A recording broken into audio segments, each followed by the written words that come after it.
Rick just stepped in. I'm going to step over here, let Rick talk to you guys and say hi. You guys can kind of give him a quick spiel on how we got here today, and then answer your questions. Fire away. Rick is fantastic.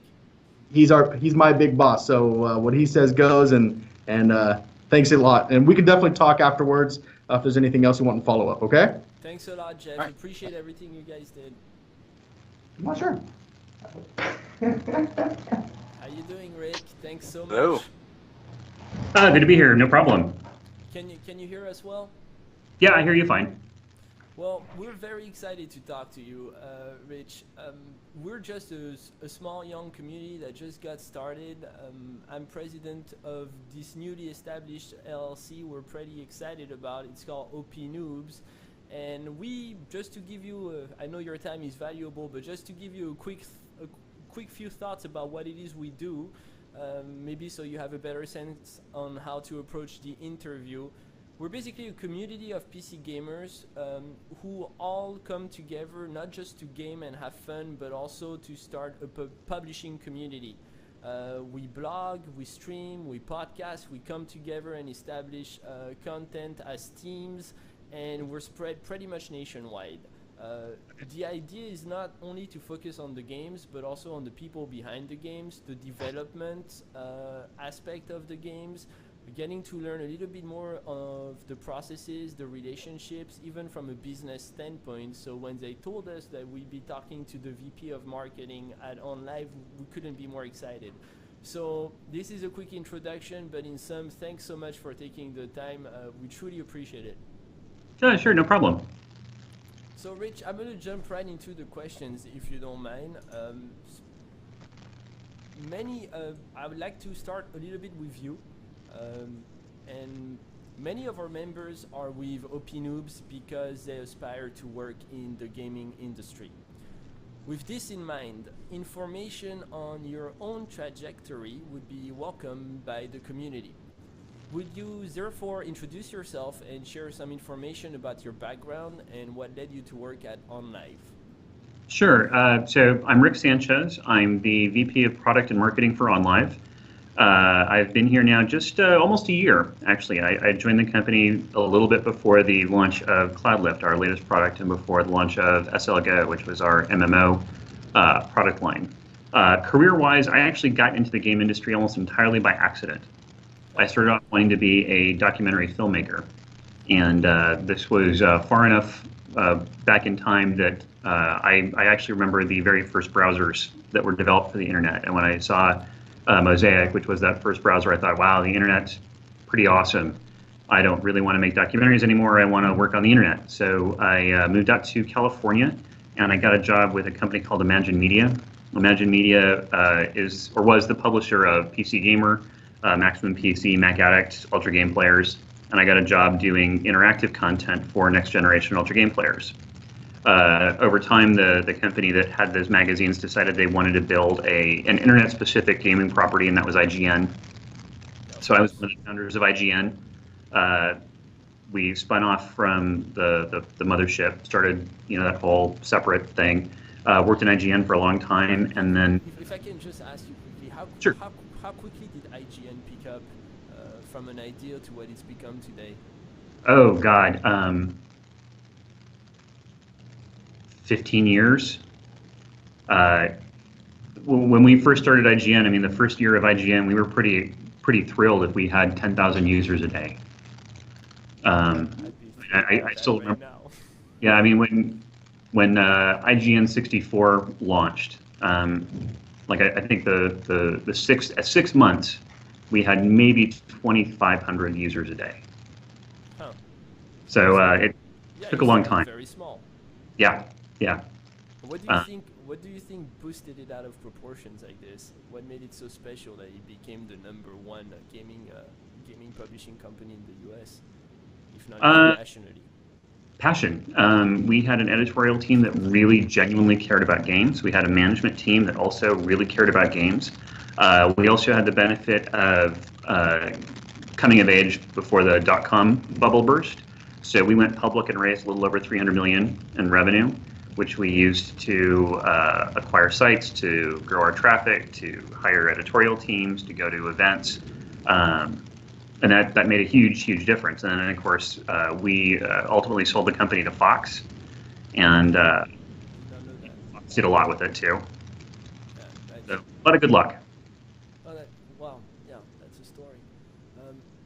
Can you also tell us, can we focus on OnLive, and can you tell us a little bit more about the company's background and history, in just as you described how IGN started? How did OnLive start? So a lot of this you're going to get secondhand. Like I said, I started with OnLive in January. But the story of OnLive is it's an interesting one. A guy named Steve Perlman was the founder. He was also the founder of WebTV, which he successfully sold to Microsoft. He founded a bunch of other companies too. And he has a history of coming up with ideas that people basically say that's stupid, it can't be done. And he likes the challenge. So he said, I want to stream games over the internet, and everyone pretty much laughed at him. And then he did it. And I think that I'm probably getting the dates wrong, but I believe in 2010, the company announced, hey, we're here, this is what we do. People basically looked at it and said, I don't believe you. I don't believe this will work. And then when they finally made... Technology-wise, or just... Yeah, technology-wise. People just didn't believe that you could have a game running in a data center 500, 600, 700 miles away from a user, and that when that user played the game, it would feel like they were playing it on their local machine. Like, it just, conceptually, people just didn't believe it could be true. That's a great idea. But of course, the company came out, they did it, and they proved, oh, actually, this does totally work. It is exactly the way that Steve Perlman said it would be, and it's pretty amazing. But the first version of the company, the one that Steve Perlman had, it had a couple of challenges. The biggest one was their approach to game content. The idea was to present OnLive as an alternative platform to the PC, or an alternative to a console. You can have console quality video games on any system. The problem with that was always acquiring content. In order to get content on a platform, you have to partner with the people that make the games, things like that. I would say don't go any further, because I'm about to jump into that, and Okay. and this is really the core of the interview. But before we even get there, I want to know something about the team. Sure, of course, you always have the leadership, which boosts forward the model, the business model, the idea, and everything. But according to you, who do you believe are the most influential people in the company outside of this leadership? And what are their roles, their experience, and their strengths? It's a good question. Yeah, I mean, OnLive is composed predominantly of engineers. It's about 70% engineering and 30% marketing and support. Obviously, the engineers play a huge role in what the company does. We are a technology company first and foremost. So the individual contributor developers who work on the encoder that makes our video stream to users are pretty important to us. The developers who work on something we call network resiliency, which is what happens to the video stream when it encounters packet loss, or what happens to the video stream when it encounters fluctuations in bandwidth rates. The guys working on that are pretty important. The developers, the men and women who work on our user experience, also are major contributors, because without a good user experience, it doesn't matter what the underlying technology is, because people won't use it. I think Google Plus pretty much proved that. Yeah. So I really couldn't pick any one person or even one group of people, leadership or non-leadership, that are disproportionately important to the company. The most successful technology companies are ones where everybody's contribution is not just important, but critical to the success of the company. And I think that we've done a pretty good job of fostering that type of environment here. Well, that's probably also a sign of stability in its growth in itself. The fact that it takes a full team to come together and build this thing up. And OnLive has had already over 50 publishers, including Sega, Ubisoft, Atari, Eidos Interactive, correct me if I'm wrong, by the way, Yep. have partnered with you. Yep. We're very interested in learning more about what these partnerships entail, and how they come together. And if you could walk us through the steps that usually follow the signing of contracts with publisher. Pardon me 1 second. Sure.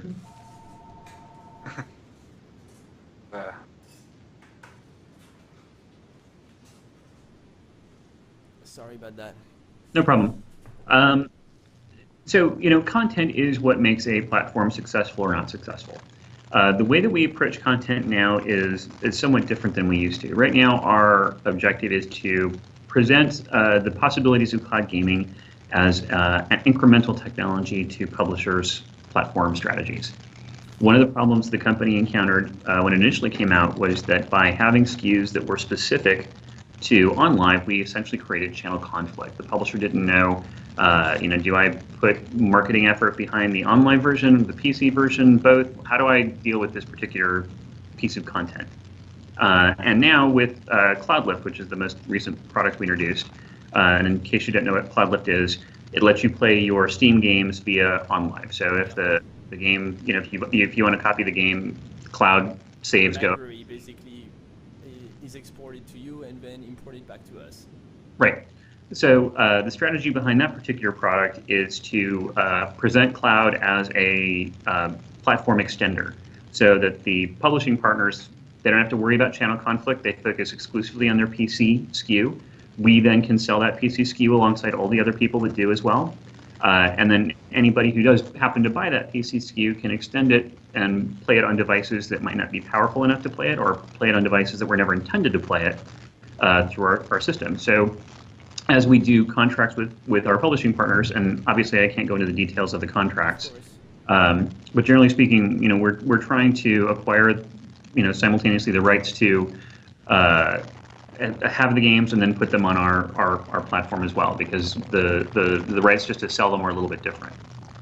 And what's comforting to us as a PC gaming company is that it sounds like you guys are focusing more and more on PC as the platform for OnLive to grow. That's partially true. All of our content is PC based, but the part of the magic of OnLive is that it works on virtually anything. So there's an entire line of Philips TVs that are based on the Android TV spec that Google recently introduced, and all you have to do is pair any controller, either an X input or a HID controller with that TV, and you've got a TV that acts like a $3,000 gaming rig. The same thing is true of Android tablets or a low-end MacBook.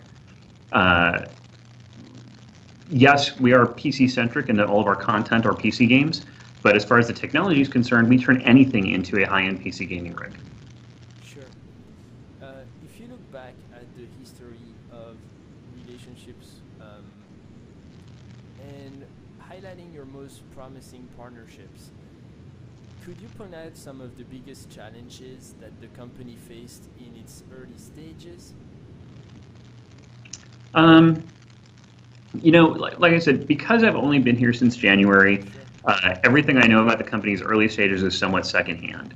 So for me to talk about that is, like I said, I may not be the best person to do that. But like I said, one of the challenges the company had was the approach to content.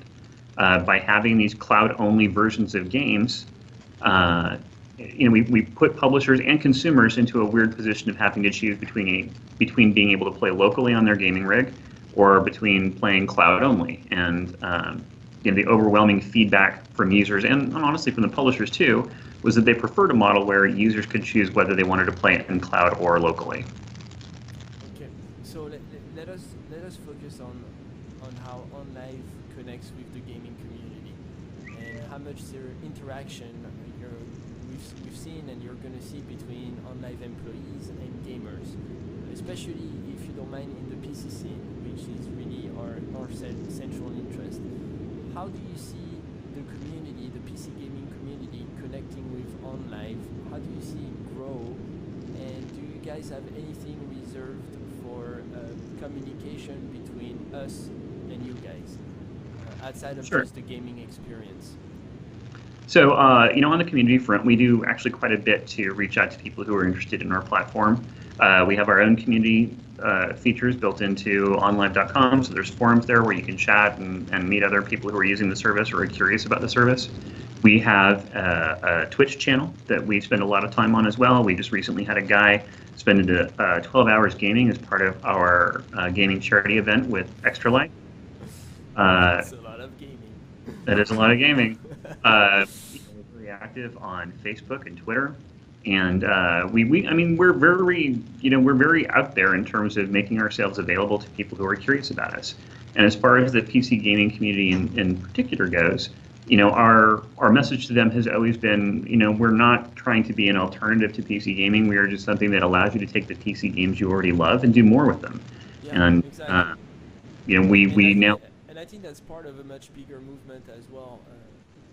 For example, in this context, you've got all these new online platforms, not just Twitch, but also the arrival of Oculus, the Oculus Rift. At the same time, there's what I like to call the indie spring, which is all these developers coming out of the community to build their own games, and Steam making a whole venue for them to express themselves and getting into the industry. So it feels like the PC gaming industry is becoming more and more dynamic every day. Does OnLive have any specific plan in connecting to some of these other movements, these parallel movements like Oculus, for example, and the indie gaming community, which are often tied to one another? Sure. So, in the case of Oculus, it's extremely cool technology, but it's not really consumer technology yet. There aren't games that are being sold that you can use an Oculus to play today. We are primarily a distribution platform. We enable people to play games on a variety of devices. That's our function. So in the case of something like Oculus, if we can license technology, or I should say, if we can license games that take advantage of Oculus, then it's really not a problem for us to then send those video streams down to a user. Now, in the case of something like indies, we have relationships with quite a few indie publishers. Devolver is one in particular. And we've got quite a few indie games in both our Playpack and CloudLift library. So we're always looking for great indie content to bring onto our service. And we have a lot of indie relationships in the works that we will be announcing soon. Thanks, Rich. Closing on these thoughts, what do you think the future holds for OnLive, especially again on the PC? Do you anticipate a more competitive market in the future? And if so, how do you... I'm sorry, you'll... Go ahead. You were breaking up. You'll have to repeat the question. Sorry. I was asking, can you hear me now? Yeah. Okay. What does the future hold for OnLive gaming, especially on the PC? What can we expect as PC gamers? And do you anticipate a more competitive market in the future now that potential competition is picking up on something that seems quite successful? Well, let's see. What does the future hold for OnLive? World domination, minimum. That's a good goal. I think we'll take over the Olympics maybe the next time around. We'll sponsor those. No, seriously. We're going to continue to expand our platform. Sony is doing a wonderful thing for us right now by getting consumers comfortable with the idea of cloud gaming by introducing PS Now to their millions and millions of device buyers. So everybody who gets exposed to PS Now is one more person who I don't have to sell on the idea of cloud gaming, and it's one more consumer that I can market to outside of the PlayStation ecoverse. So that's really important to us. We'll have a lot more content on our platform. So it's been a little slower this summer because there just haven't been as many games coming out. But moving into the fall, you'll see a lot more games being released for our platform, both in CloudLift and Playpack. You'll see a lot more device support from us. So you'll see OnLive on technology that we're not on today. You'll see our support on the existing technologies that we're already working on and continue to improve. So we're always working on the quality of our video and codecs and lowering the latency as content reaches users. And one of the things that's not specific to us, but is going to be critical to PC gamers, whether they're playing via OnLive or not, is the continued expanse of broadband. Broadband numbers, roughly speaking, double every 18 months. That's the number of people that have broadband and the quality of the broadband that they have in their homes. So as that continues to evolve and improve, then the experience with OnLive will improve even if we sit still. And I won't have to water cool my PC any longer. Exactly. We'll do it for you in our data center. That sounds great. That sounds fantastic. Michael, if you have any quick additional questions, I know you were keen on asking. We don't want to take too much of your time, Rich. No, it's okay. No problem. Yeah. My question were like, since you guys were, I've seen that you were a lot on the remote desktop. A lot of the stuff was already laid down for the infrastructure to set up for stream for gaming.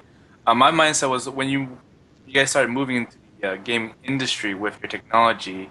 How much of it is actually comprised of you guys as gamers? How many of the staff are gamers? Their mindset is more like, instead of just being like on the engineering side, but how practical and how it's so much geared toward us gamers as players and how you empower us doing so. So, interestingly enough, VDI or virtualized desktops didn't exist when OnLive first came out. So our technology predated that for the most part.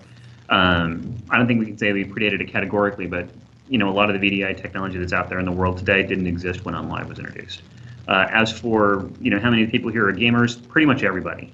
There's maybe like a handful of people who are here because they're technologists, like maybe some of the people who work on the video codecs probably care more about video codecs than they do about games, but largely speaking, it's a gamer company. The CEO is a guy named Mark Jung. He was my boss at IGN, so he's got a lot of great video game history. The woman who does all of our game licensing and the guy that works with her, they have backgrounds from EA and companies like that, so a lot of game technology background there. Our product managers come from a variety of different game companies. Jeff, who does all of our community outreach, he comes from a gaming background. So pretty much, not everybody, but nearly everybody in the company has some connection directly to games. Well, it's good to know that the industry is in the hands of gamers, because that's where we need to keep it. Yep. And also, I never heard of another thing was you were mentioning about your MMO exclusive towards the OnLive. That it's actually going to be more on your end that way. Was it like Silica, I believe, was what you mentioned briefly? I'm sorry. You had an MMO that was exclusive to OnLive. Oh, okay, Second Life. Yeah, it's not exclusive to OnLive. We actually have two MMOs. We have War Thunder, which is a free-to-play MMO. Fly planes, drive tanks, kill people, lots of fun. And it's available in both our CloudLift and PlayPack services. The game is free, but to use it on our service, you have to pay one of our subscriptions. And then we have a product called SL Go, which is the client viewer for a virtual world called Second Life. You can either use it via our desktop client, or if you have an Android tablet, we have a special Android application just for that game. Wow, that's pretty powerful there. But otherwise, the other thing, I know you just recently you were doing a charity event more on the Extra Life, the organization where it's video gaming for charity. Yep. Tell us a little bit more about what you're doing right now and what you're actually planning to push for in regards to tomorrow, even on Thursday here. Right, so we have a free day of gaming that we're doing as part of our effort to raise money for Extra Life. Extra Life is a charity that tries to generate money for children's hospitals. You get to pick the hospital that you want to raise money for, and like a readathon or a walkathon, you find people who will back you for your gaming, and then the more you game, the more you earn, and then you dedicate that money to players. And so as part of our promotion of that, you'll be able to play on OnLive for free all day tomorrow, and all that time you can then use to raise money for Extra Life. We'll be there, Michael. Rich, thank you so much. Thanks for the time. We'll let you know. We'll send you the interview when it's up. Great. We always want to make sure that you guys are okay with anything we publish. I think that's a good policy to have for a startup company. And if there's anything we can ever do within our humble mean, very humble mean, we sure will, because we're big fans of the software, and I hope to toss my PC out the door as soon as possible, because that thing's been giving me headaches. Cool. Yeah. No, I'm glad to be here. Thanks so much, Rich.